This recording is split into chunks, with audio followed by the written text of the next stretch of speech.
Menurut Abang, bagaimana meningkatkan komoditas pertanian di Indonesia saat ini? Oke, Abang langsung jawab aja ya. Boleh, Bang. Tadi apa meningkatkan komoditas, Komoditas, kualitas? komoditas, Bang. Oke, Komoditas pertanian.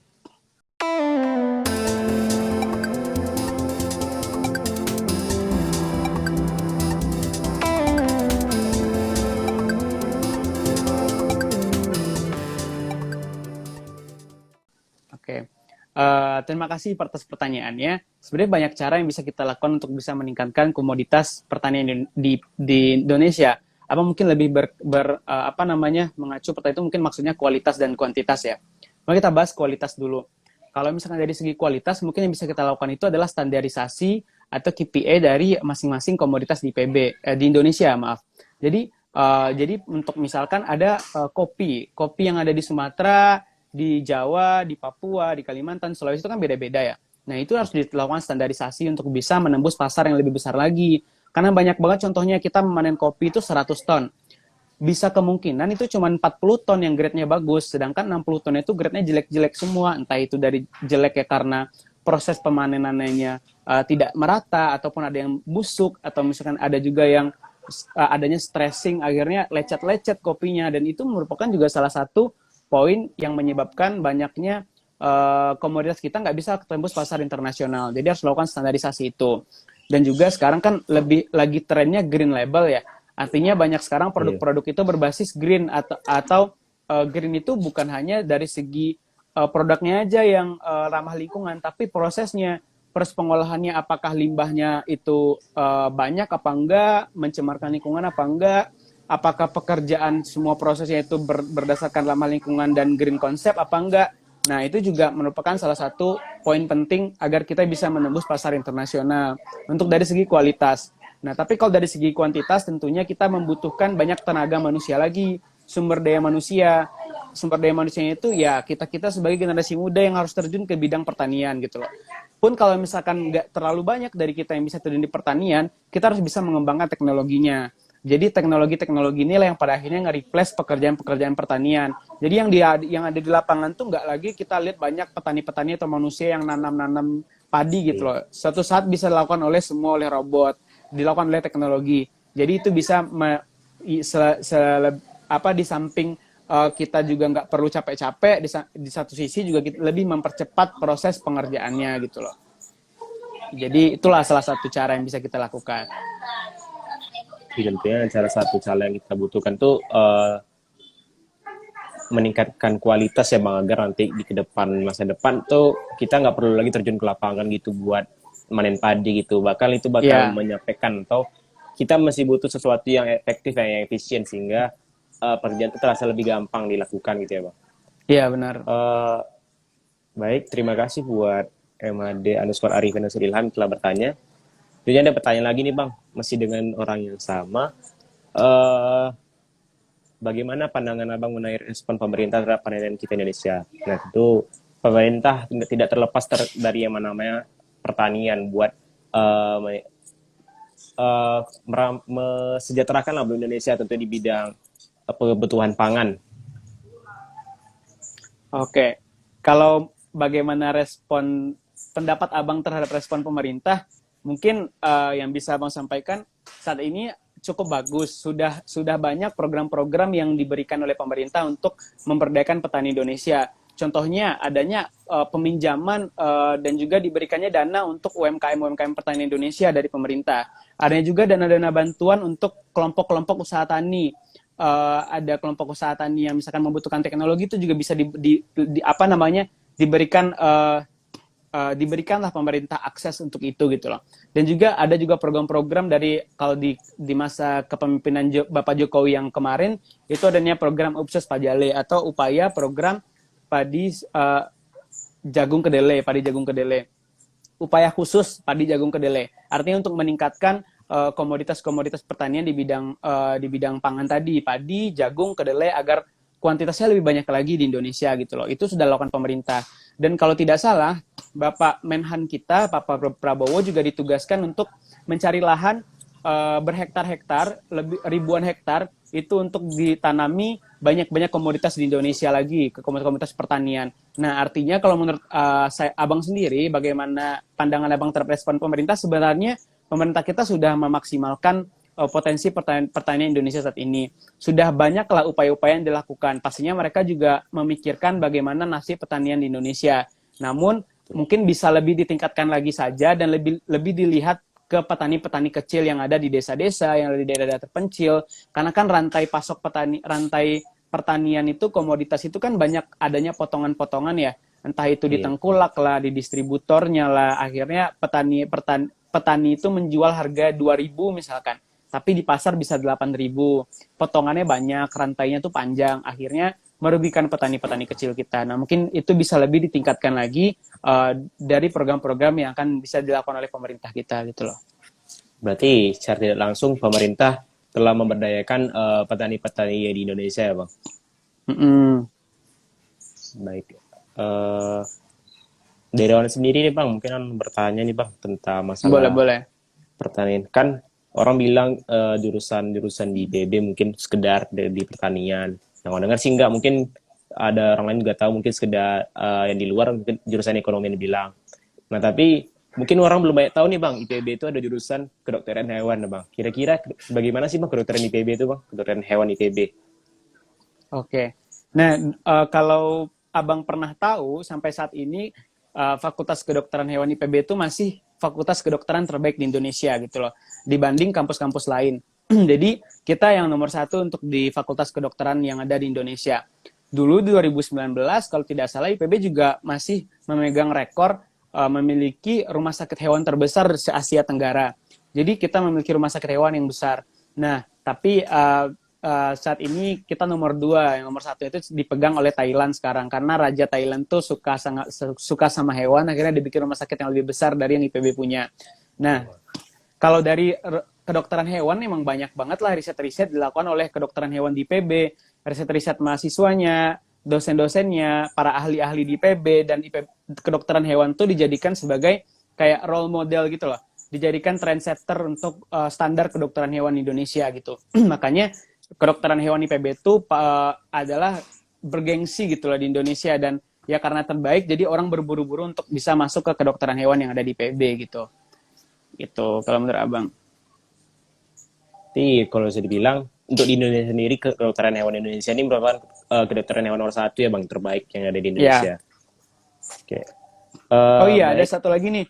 Dan juga kalau Bang. kedokteran hewan IPB itu pertama di Indonesia gitu loh. Karena IPB itu pelopor 5 fakultas pertama di Indonesia. Fakultas pertanian itu pertama di Indonesia itu IPB, Fakultas Kedokteran Hewan juga pertama kali ada di IPB, Fakultas Perikanan itu ada di IPB juga pertama kali, Fakultas Peternakan dan juga Fakultas Kehutanan. Nah, jadi 5 fakultas inilah yang pertama kali di Indonesia itu ada gitu loh di IPB. Wah, berarti itu masuk salah satu fakta menarik dari IPB Bang, ada 5 fakultas yang pertama di Indonesia tadi, mulai dari Fakultas Pertanian, Kedokteran Hewan, terus ada Kehutanan, Kelautan, dan satu lagi tadi Peternakan ya Bang. Oke. Ya. Untuk Abang sendiri nih Bang, Abang juga mau tanya Bang. Mungkin teman-teman yang juga mungkin ada bingung sih. Kita kan tentu orang Riau nih. Mungkin dari segi ekonomi di sana sama di sini mungkin berbeda ya Bang, seperti yang Bang tadi. Kita nggak tahu nih bagaimana keadaan di sana sama di sini, karena kita sendiri misalnya belum pernah ke sana, jadi kita nggak tahu apa yang ada di sana, bagaimana cuaca di sana, bagaimana kalau dibilang perekonomian kita di sana tuh sama nggak seperti di sini kira-kira Bang? Kalau ekonomi sebenarnya relatif sama sih gitu loh. Di Bogor pun makanan murah-murah, bahkan kalau dibandingin dengan kota Pekanbaru ya lebih murah Bogor menurut Abang ya, gitu loh. Untuk biaya hidup mungkin ya maksudnya. Dan biaya hidup di Bogor tuh relatif murah, karena kalau sebenarnya kalau menurut Abang ya, di Bogor itu makanan-makanannya selain murah-murah juga sesuai selera lagi gitu loh. Karena mungkin di sini kan orang Sunda itu kan makanannya manis-manis. Nah, rata-rata manis-manis. Bahkan kalau kita beli yang balado aja itu masih manis menurut Abang. Kecuali emang kita pergi ke rumah makan yang sesuai sama tempat kita lah, sesuai dengan makan Melayu mungkin, atau misalkan masakan Minang, itu juga banyak kok di Bogor. Dan kalau dari biaya hidup, kayak itu relatif lebih murah daripada beberapa kota di Pulau Jawa lainnya, di kampus-kampus Pulau Jawa lainnya gitu loh. Karena misalkan sebulan biaya hidupnya berapa, uang kos-kosannya berapa, nah itu kalau dibandingkan dengan tempat lain IPB termasuk standar lah gitu loh, nggak tinggi, nggak juga rendah-rendah kali gitu. Oke. Berarti bisa dibilang nggak jauh beda atau justru lebih murah ya bang? Gitu. Iya, benar. Ini bang ada pertanyaan. Ini mungkin agak di luar topik ya sih bang. Eh, Mungkin teman-teman juga pada kepo nih. Kan bentar lagi jalur SNMPTN mau dibuka, jadi orang bakal ngukur peluang gitu bang. Jadi dia mau Iya, bertanya nih benar-benar. bang, eh jurusan favorit di IPB itu apa sih bang? Jadi kira-kira biar untuk ngukur peluang mungkin maksudnya nih bang. Kalaupun di luar topik nggak masalah. Nah, kalau jurusan mungkin abang kalau yang apa tadi pertanyaannya jurusan Favorit bang? kalau favorit mungkin lebih berkaca ke peminat dan kita keketatan aja ya, yang paling Iya. ketat masuk ke IPB itu makanya mungkin jadi bilang favorit. Di yang abang tahu itu salah satunya Fakultas Kedokteran Hewan, jurusan Statistika, Aktuaria, Teknologi Pangan atau Tekpang, ada jurusan Ilmu Gizi, Ilmu Komputer, kemarin tuh Ilmu Keluarga dan Konsumen juga salah satu jurusan dengan perminat terbanyak tuh di IPB. Berarti Tuh. banyak ya berarti jurusan-jurusan favorit di IPB tentunya Iya, berarti ya banyak bang. banget, banyak banget. Di tiap fakultas pasti ada gitu loh, jurusan yang banyak banget peminatnya. Baik bang. Eh Mesti berkaitan ini IPB bang. Mm-mm. Tadi Mas Dery bilang kan peranan pertanian di Indonesia tuh IPB terhadap pertanian Indonesia tuh sangat-sangat besar bagi pertanian. Salah satu itu tadi abang bilang kan kita turun atau kalau dibilang KKN ya mahasiswa ya bang ke Iya, desa-desa membantu petani-petani desa buat memberitahu bagaimana sih padi yang bagus, bagaimana cara menanamnya. Nah, untuk itu sendiri bang, eh, apakah IPB memang apa namanya bisa dibilang kayak kontribusinya itu memang merata nggak sih bang kalau dibilang memang atau sekedar kan kita tahu sekarang pemerintah ya kalau di pemerintah dibilang kalau kita serasan sekarang nih masih terlalu sentralisasi ya bang di Pulau Jawa. Jadi untuk IPB sendiri itu apakah merata atau tidak sih bang? kalau gini, kalau misalkan jadi sebenarnya ada alurnya gitu loh. Alur alur dari proses kontribusi kita untuk Indonesia seperti apa. Kalau kita ngomongin kontribusi ya, mungkin uh, abang nggak bisa bilang IPB itu merata untuk masyarakatnya, karena kita memberikan kontribusi nggak langsung ke masyarakat gitu loh. Pasti kita memberikan kontribusi untuk negara dulu. Nah, negara itu berdasarkan kebijakan-kebijakan dari pemerintah, barulah pemerintah bisa memberikan kebijakan kepada bawahannya untuk diterapkan ke seluruh masyarakat Indonesia. Jadi kalau bisa dibilang merata, tentunya masih belum untuk kontribusi IPB. Tapi untuk negara pastinya sudah sangat banyak, sudah bahkan berlebih menurut abang ya, melimpah kontribusi yang sudah IPB berikan untuk negara Indonesia. Nah, permasalahannya adalah apakah kontribusi itu dipakai oleh Republik Indonesia atau pemerintah kita untuk disebarluaskan ke tiap-tiap daerah atau tidak. Nah, itu masalahnya. Nah, jadi menurut abang kalau dari segi kontribusi IPB, kalau untuk langsung ke masyarakatnya sendiri mungkin sudah ada di beberapa titik di Indonesia. Contohnya kalau misalkan di Jabodetabek tentunya sudah sangat banyak karena IPB di Bogor. Di beberapa Gitu. titik lainnya tentunya sudah ada juga di Kalimantan, Sulawesi, Papua, di Sumatera. Bahkan IPB punya kampus-kampus cabang juga, kayak di Payakumbuh, IPB punya kampus cabang juga. Nah, itu juga salah satu kan kontribusi juga kan untuk masyarakat Indonesia. Tapi kalau dari segi keseluruhan, tentunya IPB masih berusaha gitu loh untuk menjamah seluruh masyarakat Indonesia. Karena emang sangat sulit untuk sebuah institusi bisa menjamah seluruh masyarakat Indonesia. Tentunya itu adalah tupoksi dari sebuah institusi pemerintah gitu loh, yang lebih memiliki kuasa besar untuk bisa menyebarluaskan sebuah kebijakan. Menurut abang gitu. Oke bang. Tadi bang eh tentang petani untuk sekarang ya bang. Tadi poin pertama tadi saya ada bilang sih ada badan petani Indonesia. Tapi Awan mau nanya nih bang. Kalau tadi pertanian ya sekarang mau tanya nih bang ada apa dengan petani di Indonesia hari ini sih bang? Kenapa pertanian yang dari PB ini bukan sih maksud Awan kenapa petani saat ini perlu kita perhatikan gitu?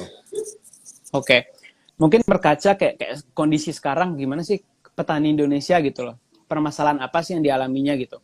sebenarnya kenapa pertanian kita atau si petani kita ini sulit majunya dibandingkan petani lainnya, atau kita compare dengan negara-negara maju ya, biar kelihatan langsung Iya, betul. perbandingannya seperti apa. Kita pakai contoh negara Jepang, negara maju. Apa sih perbedaannya? Mungkin 11-12 komoditas kita dengan komoditas Jepang. Tapi perbedaannya pertaniannya adalah kepemilikan tuh dari segi yang pertama. Kepemilikan petani di Jepang itu untuk per orangnya itu bisa berhektar-hektar. Sedangkan di Indonesia satu petani itu cuman memiliki 3 onggok, kayak mana ya, 3 petak sawah lah contohnya. Iya. Jadi kepemilikannya itu sangat sangat sulit. Maka dari itu biasanya untuk kepentingan ekspor kita mungkin nggak memakai contohnya